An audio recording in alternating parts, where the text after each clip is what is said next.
My grandmother had a TikTok account for 3 years without telling us. We found it. She had 200,000 followers, and all her videos were about us. My cousin Sophia discovered it. She was scrolling through TikTok at 2 in the morning like a normal person, and suddenly she dropped her phone on her face because her screen showed her own grandmother, our grandmother Rosario, sitting in her kitchen with a floral apron, speaking directly into the camera. Grandmother was saying, "Hello, my darlings. I am going to tell you about the time my oldest grandson came home drunk at Christmas dinner, and told my co-mother-in-law that her cake tasted like wet cardboard." The video had 140,000 views. Sophia called me screaming at 2:30 in the morning. "Marco, you are not going to believe this. Grandmother is a TikToker." I told her she was crazy. She sent me the link. I opened the account, and what I saw kept me awake for reasons completely different from what I expected. The account was called Grandmother Rosario and Her Family Disasters. It had 214,000 followers, 312 videos, and an average of 80,000 views per Volt IDO. The profile picture was my grandmother wearing sunglasses she had stolen from my cousin, throwing up the peace sign. 214,000 people on the internet knew my family's secrets. I started watching the videos in chronological order. The first one was from 8 months ago.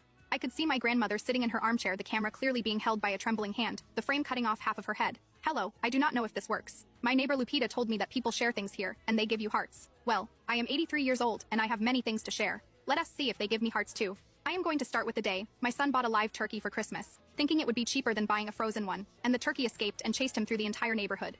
That video had 900 views. The comments said things like, "Little grandmother, keep telling stories, and I need more of this woman." The second video, the quality had improved a little. Grandmother had figured out how to prop up the phone so it would not move. "Hello, my darlings. I am already famous. They gave me 900 hearts. I am going to tell you about the time my granddaughter Sophia was 14 years old and told the whole family she was going to marry a Korean boy she met on the internet, and my husband almost had a heart attack." 900 views became 10,000. Grandmother had discovered the algorithm without knowing what an algorithm was. Her secret was simple. She told family stories with the brutal honesty of someone who is 83 years old and no longer cares what people think. By video 20, she already had 50,000 followers. Her videos had become more elaborate. My grandmother had learned how to do transitions. She did not do them well, but the fact that an 83-year-old woman was attempting transitions was part of the charm. She also started using trending audio clips, but she placed them at completely wrong moments, which made it even funnier. The video that made her explode was number 47. It was called The Ranking of My Grandchildren, from favorite to least favorite. It had 3.2 million views. My grandmother appeared sitting in her kitchen with little pieces of paper in her hand, as if it were an awards ceremony. "Well, my darlings, you asked me to do the ranking of my grandchildren, and even though I love them all equally, clearly there are some who visit me more than others." She lifted the first piece of paper. In last place, my grandson Diego, who only comes when he needs money or clean laundry. Diego, if you are watching this, the washing machine was invented a long time ago. You can wash your own clothes now. The comments numbered in the thousands. People were tagging their own siblings saying, "You are the Diego of our family." Others said, "My grandmother would make the same ranking." The duets were endless, but the video that changed everything was number 287. By that point, my grandmother was an internet celebrity. She had been invited to a podcast. People sent her gifts. Brands offered her sponsorships, which she declined, saying, "I am not going to tell my darlings to buy things they do not need." Her own fandom, who called themselves Rosario's darlings, sent her drawings and letters that she read live, crying. The video number 287 was different from all the others. It did not start with "Hello, my darlings." My grandmother was sitting in her kitchen in silence, not smiling, no floral apron, no stolen sunglasses. Just her, with her eyes a little red, looking into the camera. "Hello," she said in a lower voice than usual. "Today I am not going to tell you a funny story. Today I am going to tell you why I started making these videos." She paused for a long time, wiped her eyes with the back of her hand, and continued. 8 months ago I was diagnosed with something. I am not going to say what it is because I do not want people to look at me differently. But the doctor told me that my memory was going to go. Not all at once, but little by little, like when water drains from a bathtub, and you do not realize it until there is none left. And the first thing I thought was not, "Oh, I am going to die," because at 83 you already know that is going to happen. The first thing I thought was, "I am going to forget them." Her voice broke. The video had 12 million views, and the comments were filled with broken hearts. "I am going to forget about the time Marco came home drunk, and the thing with the cardboard cake. I am going to forget about Sophia and her Korean boyfriend. I am going to forget about the Christmas turkey. I am going to forget what my mother's kitchen smells like, after 50 years of smelling the same way. And when I forget everything, it will be as if those things never happened. But if I tell them," she said, looking into the camera with a clarity that broke me open. "If I tell them and someone listens, then they exist outside of my head. They do not leave with me. They stay here, in this phone, in this app, in the hearts you give me. Every video I make is a memory that can no longer be taken from me, because it is no longer only in my memory. It is in the memory of 200,000 people." Grandmother smiled for the first time in the video, a wet smile, with tears running down the wrinkles of her face. "That is why I tell you everything. Not because I am a gossip. Well, maybe a little. It is because every story I tell you is a little piece of my family that I am storing somewhere. My illness cannot reach. You, my darlings, are my backup memory." 12 million views, 800,000 likes, 400,000 comments. My entire family saw that video. None of us had known grandmother was sick.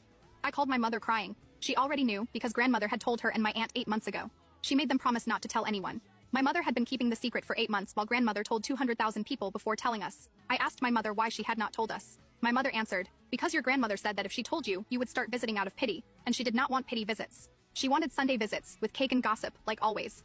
The following Sunday we all went to grandmother's house. The whole family, all 17 of us. We did not tell her we had seen the video, we simply went. My cousin Diego, who only came when he needed something, was the first to arrive. He brought flowers and clean laundry that he had washed himself. Grandmother opened the door and saw all of us standing there, and her face went through 5 emotions in 3 seconds. Surprise, confusion, suspicion, understanding, and then that smile of hers that wrinkles her entire face. "Oh no," she said. "You saw the video, did you not?" Sophia hugged her first, then me, then all of us at the same time, in a group hug that almost knocked her over. "Careful, I am not made of iron," she said, laughing. We sat down to eat. Grandmother made her rice, which is the best in the world, and no one will convince me otherwise. And at some point during dinner she cleared her throat and took out her phone. "My darlings, I have a special video." She set the phone on the table, pointing at all of us, and started recording. "Hello, my darlings. Allow me to introduce my family. These are the disasters I have been telling you about. This is Marco, the one with the cardboard cake. This is Sophia, the one with the Korean boyfriend. And this one right here is Diego, who today, for the first time in 2 years, came without needing anything." We all laughed. Diego said, "Grandmother, you are putting me on display in front of 500,000 people." And grandmother said, 500,000 darlings who love you without even knowing you. So behave yourself. It was the best dinner I can remember. But when it ended, and the others left, I stayed to help her wash the dishes as always. And she looked at me in that way she has when she is about to say something important. "Marco?" "Yes, grandmother." "There is something I did not say in the video. I cannot remember your mother's name." I stood still, the plate in my hand. She was looking at me with eyes full of fear, a fear I had never seen in her before.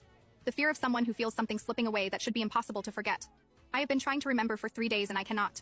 I know she is my daughter. I know her face. I know how she smells. I know she likes her coffee without sugar. But her name, Marco, her name is gone. "Her name is Gabriella," I told her, my voice breaking. "Gabriella," she repeated softly, as if testing the word. "Gabriella. That is right, of course, Gabriella. How could I forget?"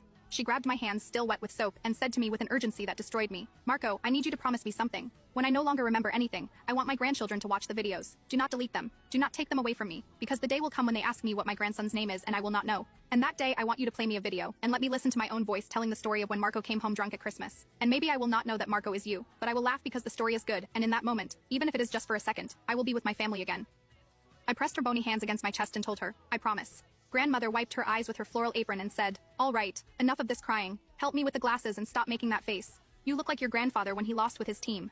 I laughed. She laughed. And the dishes got washed. That night, when I got back to my apartment, I opened TikTok and followed Grandmother Rosario and her family disasters. Then I went to each one of her 312 videos and liked every single one by one, 312 times.